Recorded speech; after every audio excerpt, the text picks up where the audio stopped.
The sun rose slowly over Ayetoro, spilling golden light across the red soil. Ayetoro was a place of laughter and peace, a village where everyone knew each other's name. The market smelled of fresh yam, roasted corn, and palm wine. Children ran barefoot between the huts, their giggles mixing with the voices of traders calling out prices. At the center of the village stood the king's palace, a tall mud brick building with carved wooden pillars, surrounded by the scent of burning incense. King Adekunle, the ruler of Ayetoro, was known for his fairness and his deep love for his people. But in Ayetoro, no one held more spiritual respect than the Pathfinder. He was a chief priest, a tall, calm man with white beard that touched his chest and eyes that seemed to see beyond the present. People said he could speak to the gods. His words carried weight, and when he gave advice, the villagers listened. The Pathfinder was often seen helping others. If a child fell sick, he would visit with healing herbs. If two neighbors fought, he would step between them and settle the matter without shouting. To many, he was not just a priest, he was the soul of the village. That morning, the pathfinder sat outside his shrine, grinding herbs in a small clay bowl. A young woman came crying, her child burning with fever. Without hesitation, he mixed a bitter drink, whispered words to the gods, and gave it to her. By sunset, the child was already sitting up and eating. It was easy to see why Ayetoro loved him. He was their God, their hope, their path to the gods. But far away in the forest, a hawk circled above an ancient iroko tree, its cry echoing like a warning. And though no one in Ayetoro noticed, a shadow had already begun to stretch over the village. Every year, Ayetoro held the festival of renewal, a celebration to thank the gods for rain, harvest, and peace. The palace square came alive with music, talking drums, and dancers in bright wrappers. Women wore beads that clicked as they moved, and the hunters returned from the forest carrying antelope and bushmeat to share with the community. The king, seated under a decorated canopy, smiled warmly as he watched his people rejoice. The pathfinder walked through the crowd, blessing the children and greeting the elders. He carried his staff, a carved stick topped with a white cowrie shell, and whenever he went, people stepped aside with respect. The festival was going well until the drummers suddenly stopped playing. A cry rose from the western end of the village. Smoke, thick, black, and fast, was rising from a row of huts. Panic spread like wildfire. People screamed, carrying buckets of water to fight the flames. By the time they put it out, 3 huts were gone, and an old woman had fainted from the heat. No one knew how the fire started. Some whispered that it was the work of evil spirits. Others suspected careless children. But when the pathfinder arrived, he lifted his staff and spoke calmly. The gods are testing our unity. Let us not fight among ourselves. We will rebuild what was lost. His words soothed the crowd. The king nodded in agreement. The pathfinder even gave some of his own stored yams to the victims, and the people praised him for his kindness. But deep in the forest, far from the noise of the festival, a small clay pot lay broken at the base of a hidden shrine. The wind blew softly, carrying with it the faint smell of burnt palm oil, a sign that something had been done there, something no one in Ayetoro knew about. A few weeks later, strange things began to happen. First, the river that ran through Ayetoro turned muddy overnight. Even though it had not rained, women complained that their laundry came out stained. Fishermen returned with empty nets. Then 2 of the king's most trusted guards fell sick with a strange illness. Their bodies grew weak, their eyes yellow, and they could not eat. No other remedy worked except for one prepared by the Pathfinder himself. Within days, the gods were well again, and the king thanked him in front of everyone. Still, the villagers whispered, the river, the fire, the sickness. They wondered if the gods were hungry. The Pathfinder stood before the people and reassured them, fear not, the gods have not abandoned us. Sometimes the wind must shake the trees before the fruit fall. We will stand together. The villagers believed him. Why wouldn't they? He had never given them a reason to doubt him. But far beyond the village, under the same ancient Iroko tree where the oak had once cried, a buried calabash began to crack. Inside it, strange markings glowed faintly in the dark. A storm was coming to Ayetoro. No one could see it yet. No one could feel it yet. The people of Ayetoro were used to the rhythm of the seasons. When the rains came, the farmland turned green, the yam mounds swelled, and the rivers filled with fresh water. But that year, something strange happened. The rainy season came late. The clouds would gather as if to pour, only to scatter away without a single drop. Farmers grew worried. They walked around their drying crops, shaking their heads. Women went to the stream and found the water shrinking day by day. The market women complained that their baskets were lighter and their customers fewer. The king called an emergency meeting at the palace. All the elders gathered, including the Pathfinder, who sat quietly in his usual corner.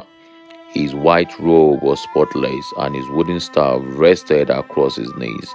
My people, the king began, his voice heavy. We face a danger I have not seen in all my years. If the rains do not come soon, hunger will visit Ayetoro. The chief of farmers stood up. Kabiyesi, we have done everything we know. We have cleared our farms. We have planted early. We have even offered sacrifices at the shrines. Yet the sky remains closed. The king turned to the Pathfinder. What do the gods say about this, wise one?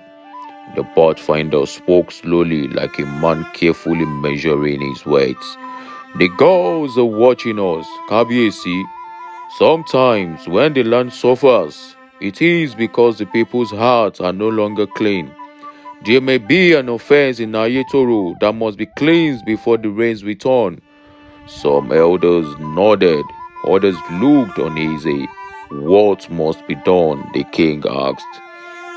The Pathfinder tapped his staff lightly on the floor. We must perform the festival of appeasement. It is an old rite that has not been done in many years. It will require every household to bring something, yam, kola nuts, palm oil to the sacred grove. The king agreed and preparations began at once. The people respected the Pathfinder's wisdom and obeyed without question. They believed he was the only one who could speak to the gods. 3 days later, the festival was held. Drums beat, people danced, and the offerings were laid before the ancient shrine. The Pathfinder led the final prayers, lifting his hands to the sky. That very night, dark clouds gathered, and before dawn, rain poured heavily across Ayetoro. The people rejoiced. They praised the Pathfinder, calling him the savior of the land. Ayetoro market was always full of life. Traders shouted out their prices.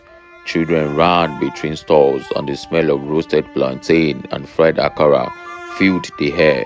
But one market day, trouble broke out between two women.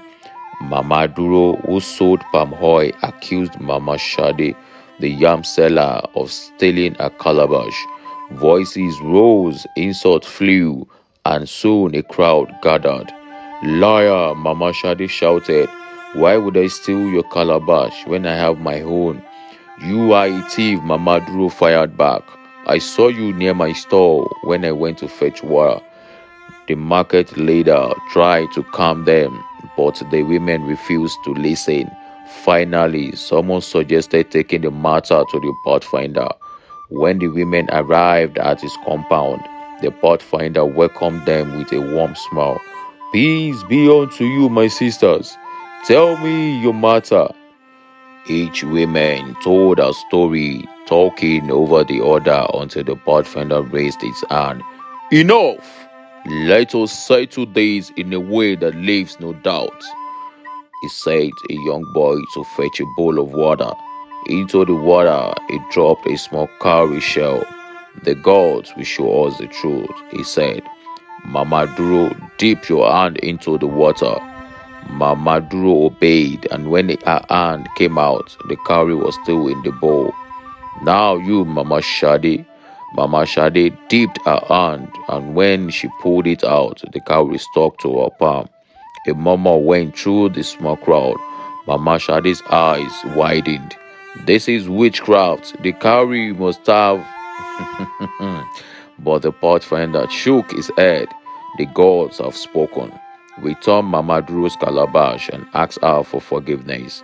The market women carried the news back, and by afternoon, everyone was talking about how the pathfinder had once again brought justice to Ayetoro.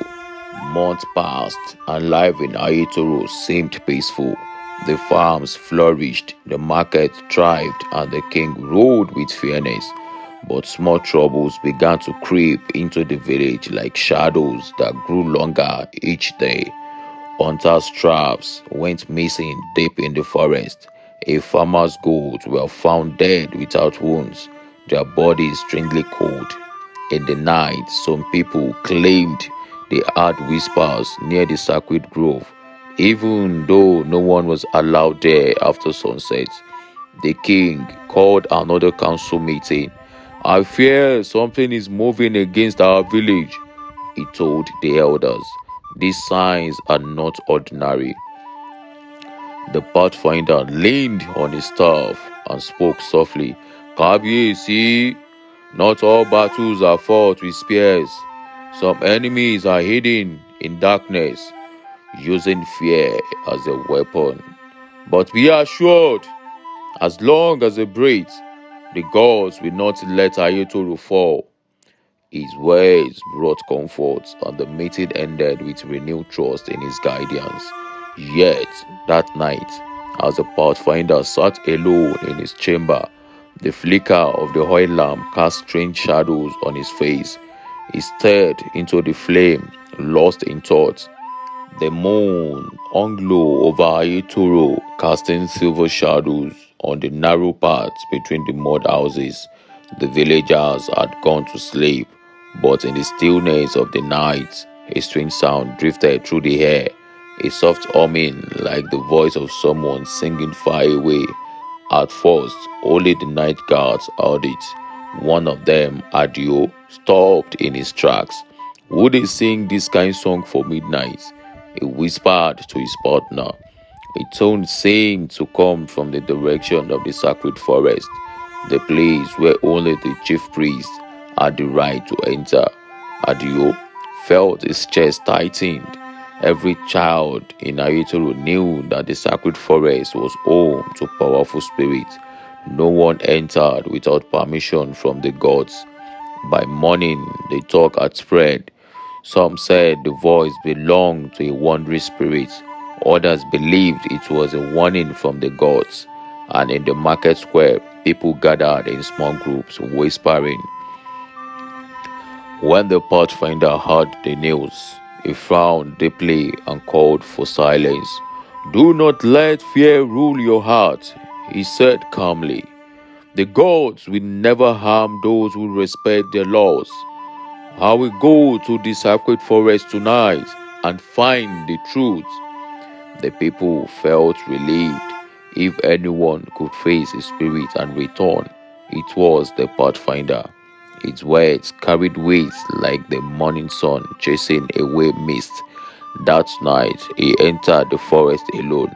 He came back before dawn with calm eyes and simply said, "The gods are watching, but there is no danger for now." No one knew what he truly saw or heard, but his confidence made them believe the village was safe. The river Apomo was the pride of Ayetoro. Its clear water gave life to the farms, quenched the people's thirst, and was home to sacred fish that no one dared to harm. One afternoon, women went to fetch water and found the river strangely low. Fish lay dead on the banks, and their hair carried a foul smell. By evening, the news had spread to every corner of the village. Panic followed. Without the river, the farms would fail and people would go hungry. The king summoned the elders. As they argued about what to do, the pathfinder entered the royal courtyard. "The gods have shown me a vision," he said. "Someone among us has offended the river spirit. We must offer a sacrifice before 3 days pass." "What kind of sacrifice?" asked the king. "A white goat, fresh yam, palm oil, and 7 kola nuts," he replied. The villagers quickly gathered the items. On the third night, the pathfinder led them to the river bank. He stood in the water up to his knees, chanting words no one understood. The wind picked up and the river began to swell again as if breathing after a long sleep. The people clapped and shouted his praises.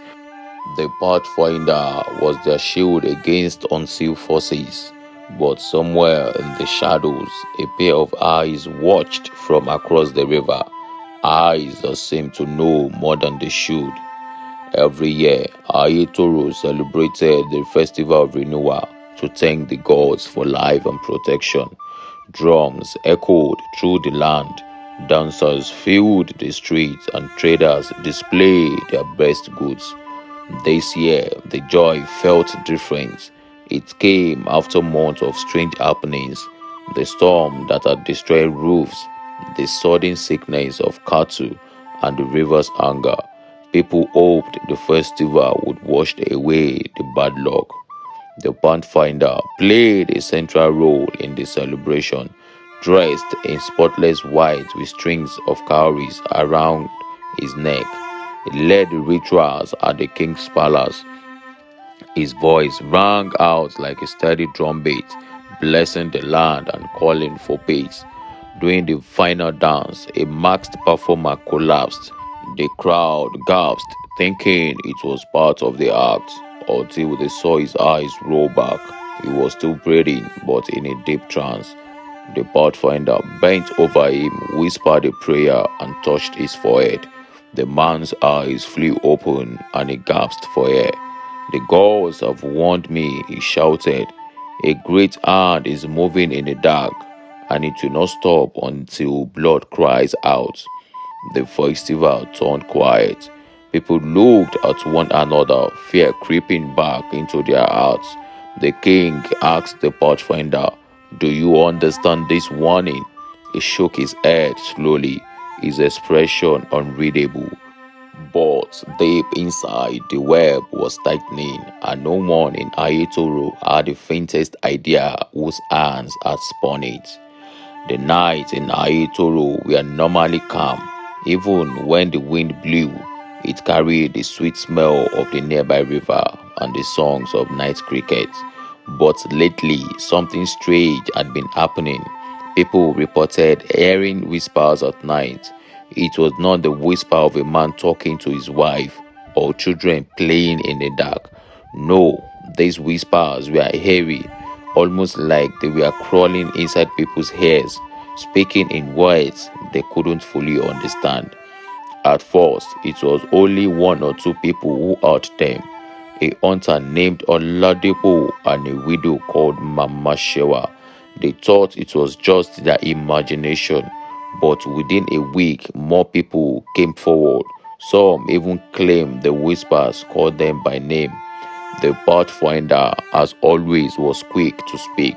"My people," he said in a calm voice at the palace square, Do not be afraid. These things sometimes happen when spirits pass through. They are only moving between walls. It will not stop soon.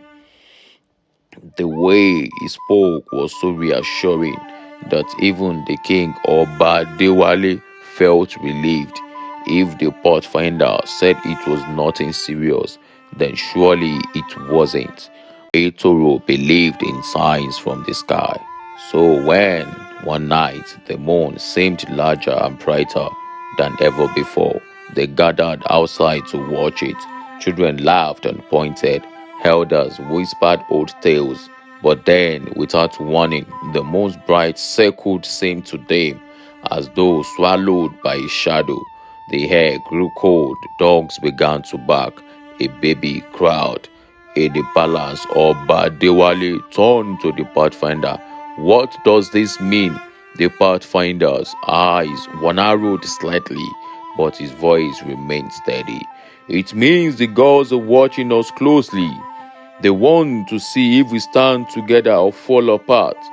The shadow will pass, but we must be careful in days ahead. The king nodded. Then we will be careful. That night, the pathfinder walked alone again, this time to the old shrine by the hill. He placed his palm on the ancient stone and whispered words only he could hear. The wind shifted, carrying the sound toward the sleeping village, but no one woke to hear it. Market day in Ayetoro was usually a time of laughter, trading and music. The open square filled with the smell of roasted maize, dried fish, and fresh palm wine. But this particular market day, something unusual happened. It began when a cart of palm oil overturned without warning, spilling its contents all over the dusty road. As the traders shouted and tried to salvage what they could, a strange wind swept through the square, toppling baskets and scattering cowries. People muttered under their breaths, "Hey, this one is not normal. Is this a sign?" The king's guards were sent to restore order, but before they could, another strange incident followed. Three goats belonging to different owners suddenly collapsed dead, without a single wound on them. Fear gripped the villagers. Such things had never happened in Ayetoro. The king ordered the pathfinder to address the crowd. The pathfinder, calm as ever, raised his staff and spoke in his usual deep, reassuring voice. "My people, fear not. The spirits are restless, but they will not harm us if we remain united. This is a time for fasting, for prayer, and for cleansing. Evil passes quickly where there is no room for it to stay." The crowd murmured in agreement, feeling comfortable by his words. They saw him as their protector in the spiritual world. That night, the king had a strange dream. He saw the royal talking drum beating itself in the palace courtyard. The rhythm was strange, not the usual calls of victory or celebration. It sounded more like a warning.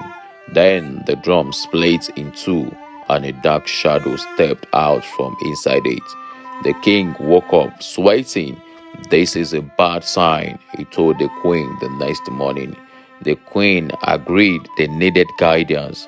Without hesitation, the king summoned the pathfinder. "My king," the pathfinder said, bowing low, "dreams are not the eyes of the spirit. What you saw means there is a shadow among us, someone who hides their true face." "Who could it be?" the king asked.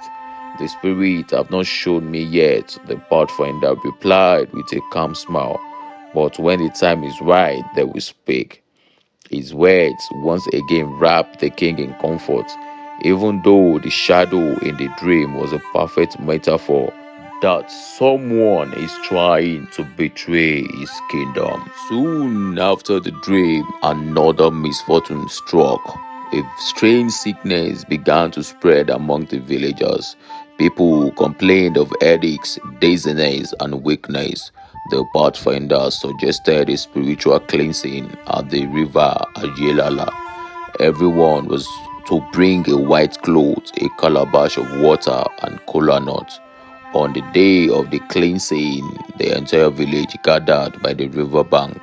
The pathfinder stood before them, his white robe fluttering in the wind, and began chanting ancient incantations. He sprinkled herbs into the river, poured libations, and prayed aloud for peace and healing. Children giggled and splashed in the shallow water, not knowing the seriousness of the ritual. The elders watched with solemn faces, holding on to every word the pathfinder spoke. By the next morning, many of the sick claimed to feel better. The village once again praised the pathfinder, calling him the Eye of Ayetoro and the Hand of the Gods. One day, the moon hung low over Ayetoro, casting long shadows across the village square.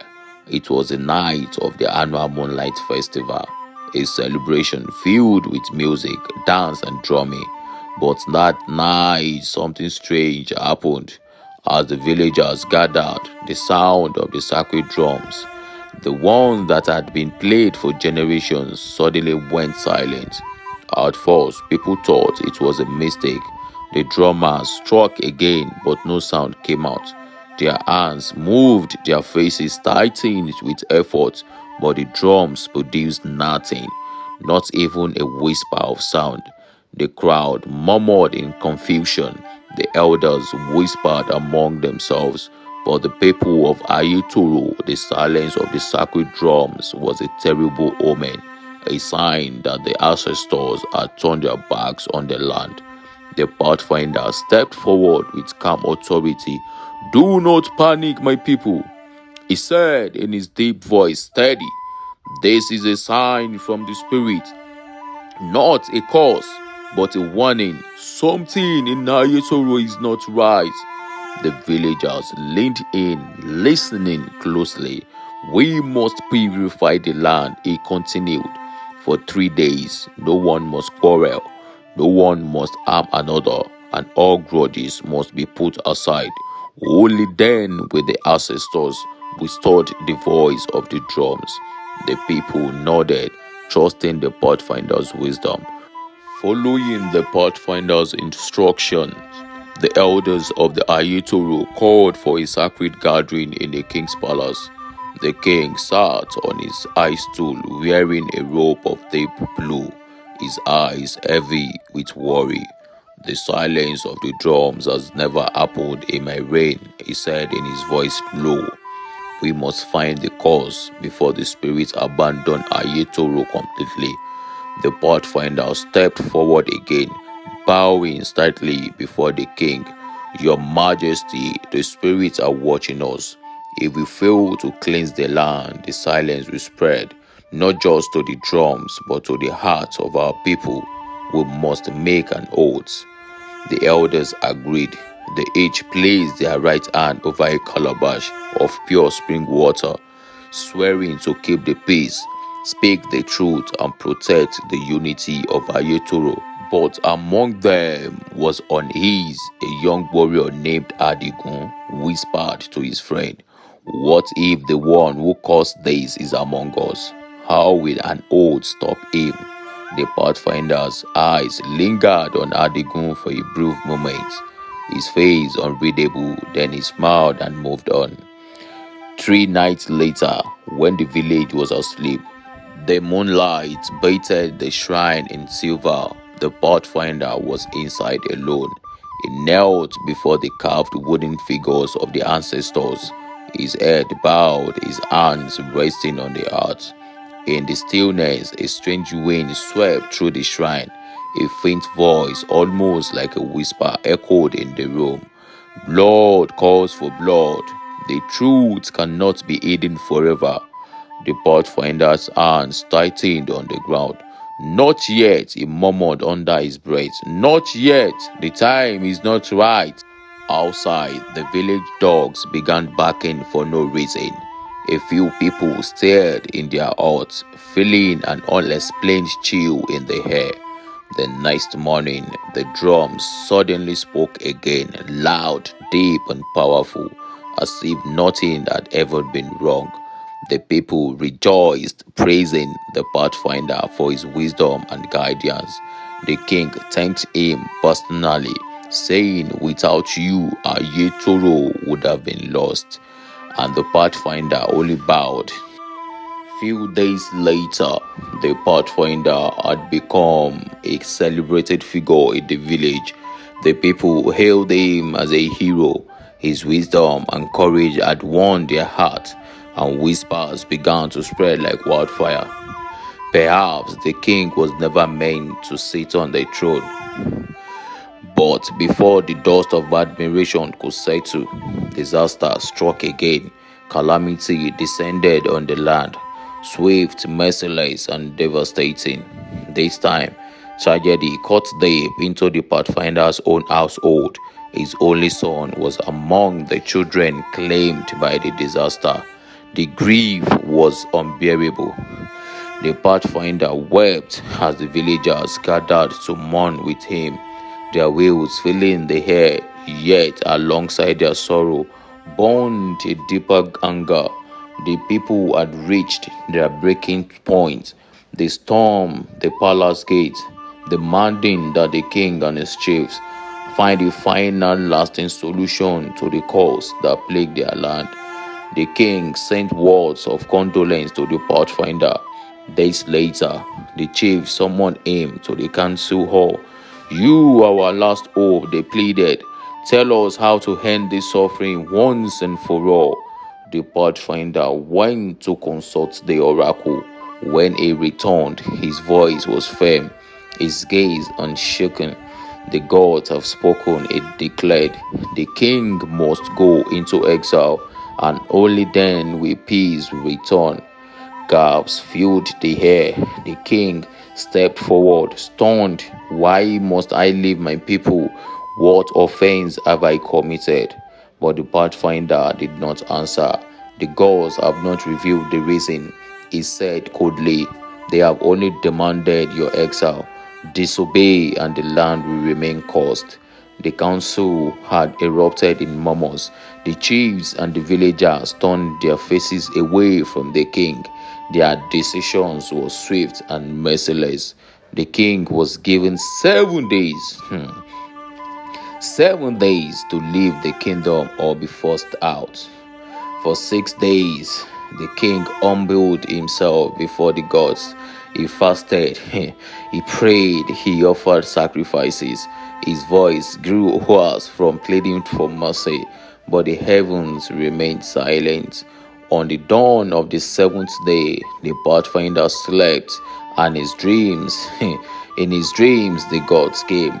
Their faces blazed with wrath. "You have committed the unthinkable," they thundered. "You have spilled the blood of your own son, a sin forbidden to the bearer of the Pathfinder's mantle." The Pathfinder's eyes widened. "No, I did not. The boy was not mine. He was a king's son. The king lay with my wife, and I..." "Silence!" the gods roared. "The king never touched your wife. The child was yours by blood and spirit. We see how your heart was poisoned by vengeance, and you welcomed it. You cursed your own people. You rejoiced in the death of your son, believing he to be the king's child. You have betrayed the trust of the gods and the oath of your office. Now you must pay." The Pathfinder awoke with a scream. His body was racked with pain. His legs were lifeless. Paralyzed, blood began to fill his mouth as he coughed violently, crying out for help. The villagers gathered as he confessed everything: the lies, the curse, the deceit. He told them how he had orchestrated the suffering of the land, convinced that the king had wronged him. He admitted he had faked his grief when his son died, believing the boy was not his. Before he could say more, the coffin worsened.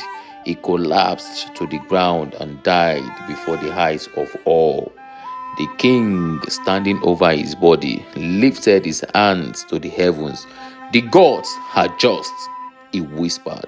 They have spared me from a sin I nearly committed, taking my own life in despair. He turned to the chiefs and the villagers, his voice like steel.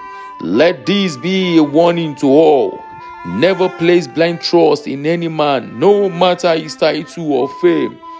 Evil can hide in the heart of the one you call a hero. And with that, the reign of shadows ended.